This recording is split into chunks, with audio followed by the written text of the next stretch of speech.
অর্থমন্ত্রীর বাজেটোত্তর সংবাদ সম্মেলনে আলোচনার জন্য স্টুডিওতে উপস্থিত আছেন সহকর্মী ইফতেখার রেসা। ইফতেখার, স্বাগত জানাচ্ছি আপনাকে। আপনি তো বাজেটোত্তর সংবাদ সম্মেলনে ছিলেন। বাজেটে কোন কোন বিষয়গুলোর উপর গুরুত্ব আরোপ করেছেন অর্থমন্ত্রী? বাজেটে সবচেয়ে বেশি গুরুত্ব দিয়েছেন সেটা হচ্ছে মূল্যস্ফীতি। আপনি জেনে থাকবেন যে প্রায় 1.5 বছর যাবত বা এর কম বেশি কিছু একটা সময় যাবত মূল্যস্ফীতির একটা সমস্যায় ভুগছে দেশ আর দেশের জনগণ।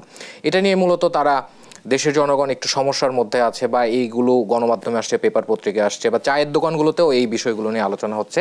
তো এবারের বাজেটে সবচেয়ে বেশি গুরুত্ব দেওয়া হয়েছে মূল্যস্ফীতির উপরে এবং আগামী অর্থ বছর 2024 এবং 25 অর্থ বছরে মূল্যস্ফীতি কমানোর লক্ষ্যমাত্রা ধরা হয়েছে 6.5 বা 6.5। তো এই বিষয়টাই মূলত জোর দেওয়া হয়েছে এবং তার সাথে যে প্রবৃদ্ধি অর্জনের যে বিষয় সেটা করা হয়েছে 6.75 লক্ষ্যমাত্রা আর কি ধরা হয়েছে। আর মূল্যস্ফীতি নিয়ন্ত্রণের সাথে আরও একটি বিষয় যেটি হচ্ছে সংকোচনমূলক নীতি, যে সরকারের যে আয় ব্যয়ের যে বিষয়গুলো থাকে, ব্যয়ের বিশেষ করে সেই বিষয়গুলো যে সংকোচন করা এবং আমদানিতে রিজার্ভ ধরে রাখার জন্য বা বৈদেশিক মুদ্রা ধরে রাখার জন্য যে আমদানির যে বিষয়গুলো থাকে সেই বিষয়গুলোতে আরও কিছুদিন সংকোচন নীতি থাকবে বলেও জানিয়েছেন আজকের যে সংবাদ সম্মেলন ছিল। যে মূল্যস্ফীতির কথা আপনি বলছিলেন, যেমনটি আসলে সরকার নির্ধারণ করেছে 6.5%, কিন্তু আমরা যেমনটি জানি বাংলাদেশ পরিসংখ্যান ব্যুরোর কিন্তু সম্প্রতি একটা জরিপ হয়েছে যেখানে মে মাসে মূল্যস্ফীতি 10% ছাড়িয়ে গেছে। 6.5% কি লক্ষ্য নির্ধারণ, সেটি কি অর্জন হবে? এটি তারা বলছেন, তারা যেভাবে পরিকল্পনা করেছেন যে বিভিন্ন বিষয়গুলো মানে সংকোচনমূলক যে নীতি আছে সেটিও ডিপেন্ড করবে, তার সাথে কিছু ঋণ প্রক্রিয়া বা এনবিআরকে যে লক্ষ্যমাত্রা দেওয়া হয়েছে কর আদায়ের, সেই বিষয়গুলো যদি বাস্তবায়ন হয় এবং রাষ্ট্রের বা বাংলাদেশ সরকারের যে দপ্তরগুলো আছে, মন্ত্রণালয়গুলো আছে, সেই মন্ত্রণালয়গুলো যদি ঠিকঠাক মতো সমন্বয় করে তাহলে 6.5 অর্জন করা অনেকটাই সম্ভব বলে আমি মনে করছি। সবচেয়ে বড় কথা হচ্ছে সমন্বয়হীনতার কথা। আমরা বিভিন্ন অফিস আদালত বা দপ্তরগুলোতে গেলে বা যারা বিভিন্ন অফিসে যান তাদের অভিজ্ঞতাগুলো জানতে চাইলে তারা বেশিরভাগ ক্ষেত্রে যে বিষয়টি বলেন সেটি হচ্ছে যে সমন্বয়হীনতা, একটি দপ্তরের সাথে আরেকটি দপ্তরের সমন্বয়হীনতা।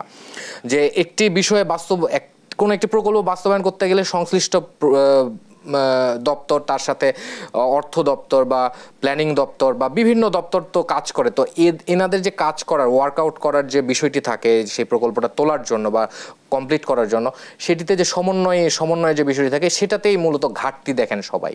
তো এই সমন্বয়হীনতাটা দূর করা গেলে এবং সদিচ্ছা যদি থাকে তাহলে সেই ক্ষেত্রে হয়তো সম্ভব আগামী 1 বছরের মধ্যে। এবারও বাজেটে আমরা দেখতে পাচ্ছি যে কালো টাকা সাদা করার সুযোগ থাকছে, এই বিষয়ে অর্থমন্ত্রী কি বলেছেন? কালো টাকা সাদা করার যে বিষয়টি সেটি সাংবাদিক বা গণমাধ্যম কর্মীরা প্রশ্ন করেছিলেন যে যেখানে দুর্নীতির বিরুদ্ধে জিরো টলারেন্স বলা হচ্ছে সেই জায়গা থেকে আবার কালো টাকা সাদা করার যে সুযোগটা দেওয়া হচ্ছে, এতে করে নেতিবাচকভাবে যারা মানে এই সংশ্লিষ্ট ব্যক্তিবর্গ আছেন বা কালো টাকা অর্জন করেন বা রোজগার করেন তাদেরকে উৎসাহিত করা হচ্ছে কিনা। তো সেই ক্ষেত্রে তাদের পক্ষ থেকে বলা হয়েছে, সেখানে এই বিষয়গুলো নিয়ে মূলত কথা বলেছেন এনবিআর চেয়ারম্যান, অর্থমন্ত্রী সহ প্রধানমন্ত্রীর অর্থ বিষয়ক উপদেষ্টাও কথা বলেছেন এই কালো টাকা সাদা করার বিষয়ে। তো তারা মোটা দাগে বলার চেষ্টা করেছেন যে অনেক বেশি সম্পদশালী, যে যাদের অনেক সম্পদ রয়েছে, যে অনেক সময় এনলিস্টেড করা থাকে না আয়করের তালিকায়, তো সেই সম্পদগুলো যাতে তারা এনলিস্টেড করতে পারেন তাদের যে করের যে তালিকা রয়েছে বা বৈধ বা সাদা সম্পত্তি বা সাদা টাকার বিষয়, সেই কারণে মূলত এই সুযোগটা দেওয়া হয়েছে বলে তারা জানিয়েছেন। সাবেক আইজিপি বেনজিরের বিষয়ে কি বলেছেন? সাবেক আইজিপির বিষয়ে মানে এইভাবেই মানে গণমাধ্যম কর্মীরা জিজ্ঞেস করেছিলেন নিয়মিতভাবে যে এই যে কালো টাকা সাদা করার যে সুযোগ দেওয়া হলো 15% কর দিয়ে, তো সেক্ষেত্রে কি বেনজিরও পাবেন কিনা, বেনজির আহমেদ পাবেন কিনা। তো সেই ক্ষেত্রে এনবিআর চেয়ারম্যান বলেছেন যে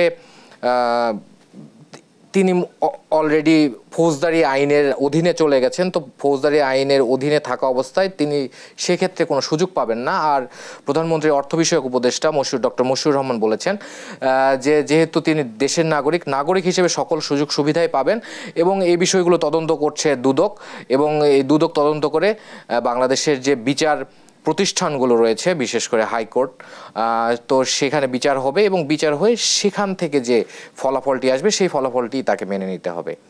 অসংখ্য ধন্যবাদ জানাচ্ছি সহকর্মী ইফতেখার রেজা। ধন্যবাদ আপনাকে। স্টুডিওতে কথা হচ্ছিল সহকর্মী ইফতেখার রেজার সঙ্গে।